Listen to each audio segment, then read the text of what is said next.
Assalamu alaikum wa rahmatullahi wa barakatuh. Je salue tous mes frères et sœurs djiboutiens dans le monde.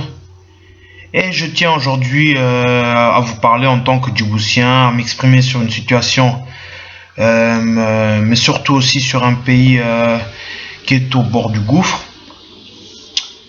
Je dirais, je cite, chers compatriotes djiboutiens, nous avons qu'une liberté, la liberté de nous battre pour conquérir la liberté.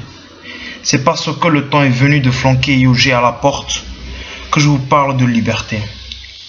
On ne peut mendier notre liberté. La liberté, il faut la prendre. Pourquoi attendre de la communauté internationale qu'elle vienne arranger les choses à Djibouti quand nous pouvons le faire? Nous, la jeunesse djiboutienne, si la force d'un pays se trouve dans sa jeunesse, il nous incombe alors de dire fermement non à la tyrannie, non à la prolifération des drogues dures, non à la misère, non à la corruption, non au pillage des caisses de l'État, non aux assassinats perpétrés par l'État et ses hauts dignitaires, non aux détentions arbitraires.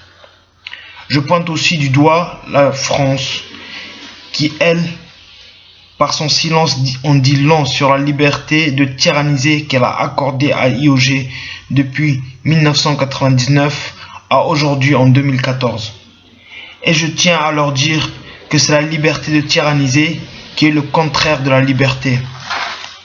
Vous, Français, vous, communauté européenne ou communauté internationale, qui vous disait être garant de la liberté dans le monde ou de la liberté d'expression ou toute forme de liberté, pourquoi aujourd'hui à Djibouti, je voudrais vraiment vous poser une question et vous demander pourquoi aujourd'hui à Djibouti vous laissez Ismaïla Omar Guelleh faire comme si Djibouti était son terrain de jeu, ou encore j'irais même dire comme si Djibouti était chez sa mère.